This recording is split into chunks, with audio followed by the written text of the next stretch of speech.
Hi, good afternoon. Today we're going to talk about a controversial issue of the possibility of raising our GPA standards from a 2.0 to a 2.5.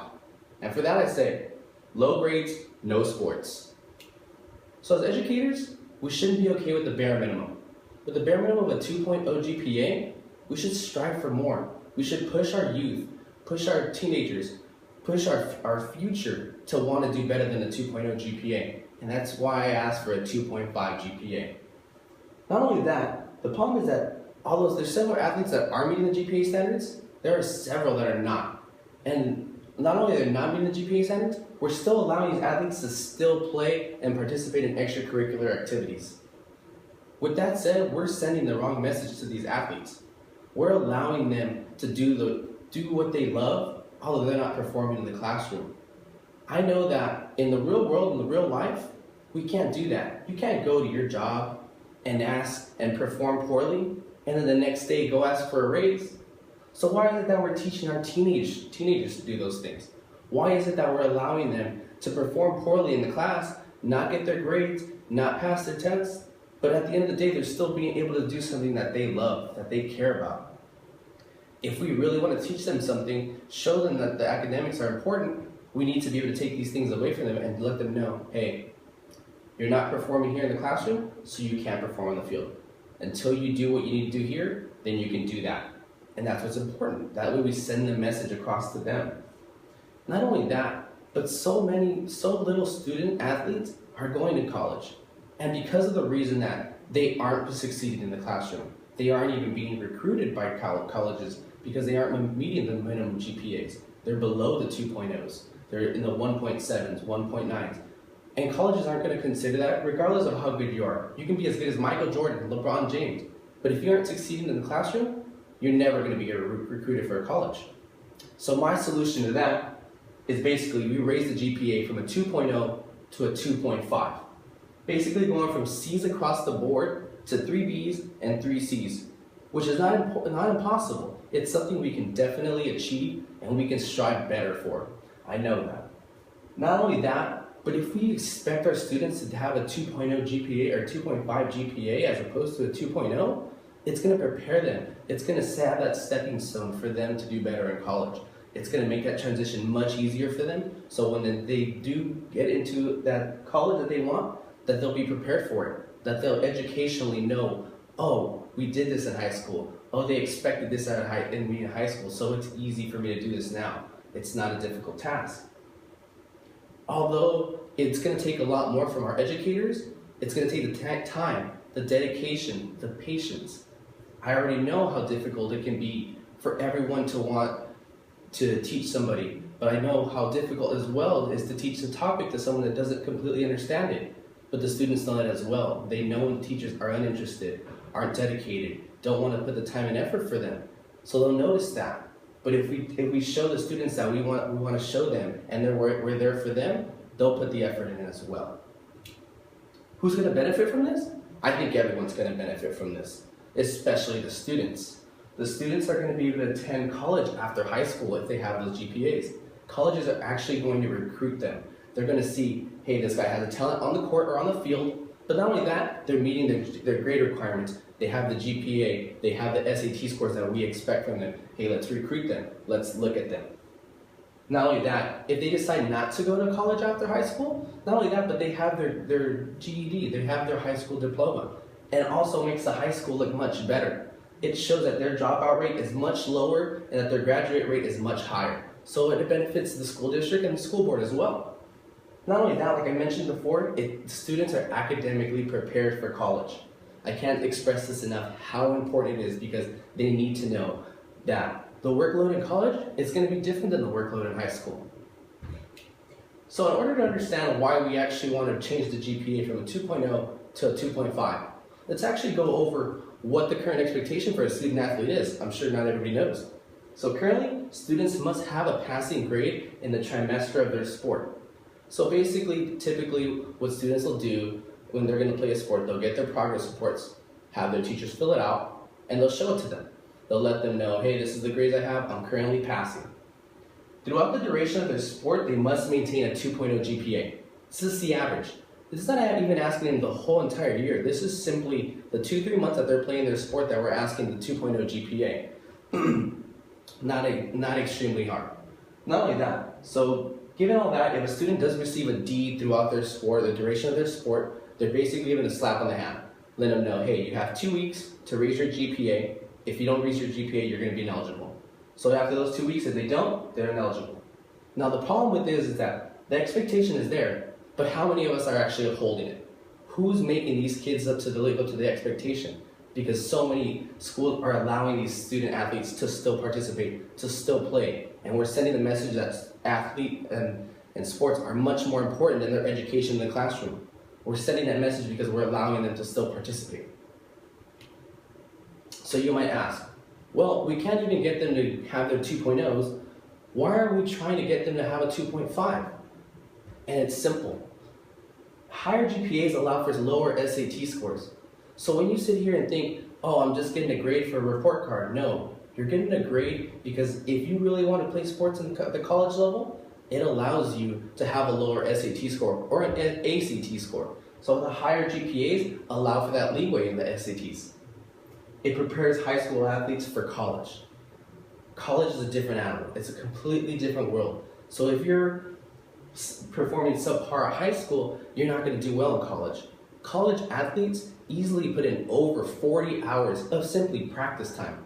That's not including what they need to study for. There's study time allotted for that. It's almost as if though they have another job because that they need to do that. So it's setting them up for that. It's making sure that, hey, you have your classwork in line, but you also have your sports in line. So we're setting them up for that.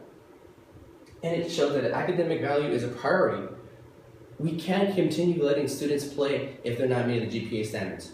We're sending the wrong message, as I expressed before. We're letting them know that it's not as important if you're not passing your classes than what our team sport looks like. We want you to do well in the classroom, but that's most important. So if you can't get that right, you can't perform and you can't play on the court, unfortunately. And you guys might laugh this quote, sports are 90% mental and 10% physical. And you might think, why is that on there? But if you think about it, all sports have an offense and a defense. In order to understand those schemes, you have to mentally understand the defense, you have to mentally understand the offense, be able to read a playbook. Coaches look for those kind of things. They look for intelligence and IQ of their athletes. So if we can't perform in the classroom, how are we expecting you to read a play? How are we expecting our student athletes to run an offense, to read an entire playbook of a coach and understand it? So that's where this comes into play. You can have all the talent in the world, but if you aren't performing and you don't know how to read something or you can't comprehend a topic, then you're good to nobody. Here, basically have a chart. I have the low end, which is a 2.0 GPA. I have the high end, which is a 2.5. At the 2.0 GPA, if you have a 1,000, you have to have a 1,010 score, SAT score, in order to be considered for college recruiting. That's just to be considered. You're not guaranteed anything. On the flip side, if you have a 2.5 GPA, you're allowed the leeway and you're allowed the score of 820. That's a 190 point difference. I mean, I don't know about everybody here, but I know that myself, I'm not the best test taker. But if I know that I have a 200 point cushion and I can mess around a little bit and I can almost do a little bit worse, it's going to take a lot of stress off my shoulders. I almost don't see how we're expecting students to barely have a 2.0 GPA, but we're expecting them to score through the roof on the SATs and have a 10-10. And that seems very difficult to me, but on the flip side, if we have a 2.5 and we're already, that's the expectation, and they only have to score 820, it's a lot feasible for me. I can see a lot more students doing that, and then not only that, they're just considered a lot more for recruitment. So if the previous topics and the previous ideas haven't got your mind going as to why we should push for a 2.5 GPA, maybe this will. Currently, the NCAA has pushed for 2016 for student athletes to have a 2.3 GPA. Right now, if we have the same standard of a 2.0, we're setting up our student athletes to fail. We're allowing them to underperform and knowingly doing it and not setting them up to succeed. And that's what high school's for. High school is a stepping stone for someone to succeed into college, to do well, to perform, to go further than what they're expected. But by us having a 2.0 standard, is going to set them up to fail in the year 2016. As opposed to if we have a 2.5 GPA, then we're allowing them to do better. We're allowing them to already be set up and to be able to be recruited. Not only that, they'll have to have the 10 of their 16 core classes done before senior year. This means their Englishes, their math, their science, and their political science. So all those classes need to be done prior to senior year. So if they're failing classes, it's going to really hinder them. It's going to not allow them to be recruited, and the student athlete isn't going to be allowed to participate in the NCAA if they really wanted to. And it's a fact right here. Right now, in the year of 2015, if this rule were implemented, 15% of freshmen would not be eligible to play.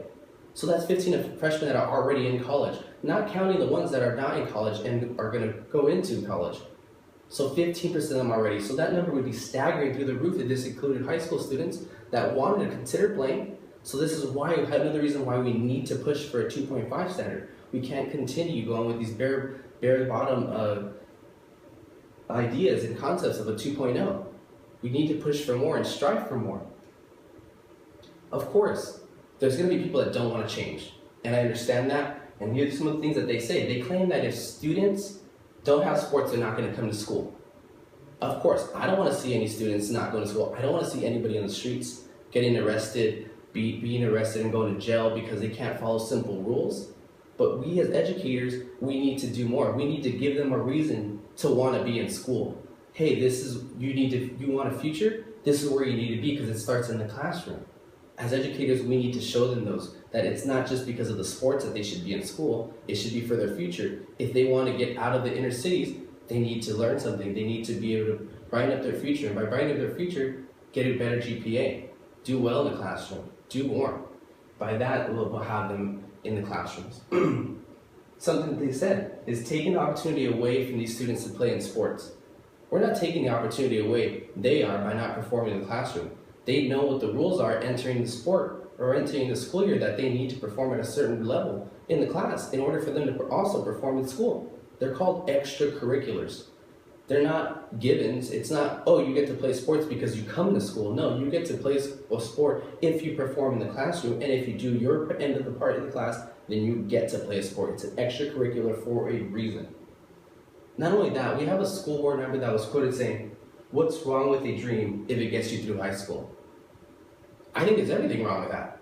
I feel as though if we're simply looking for a dream only in high school, what are we teaching our kids? What are we showing them, that we only want you to have a dream in high school? After high school, I don't care what you do?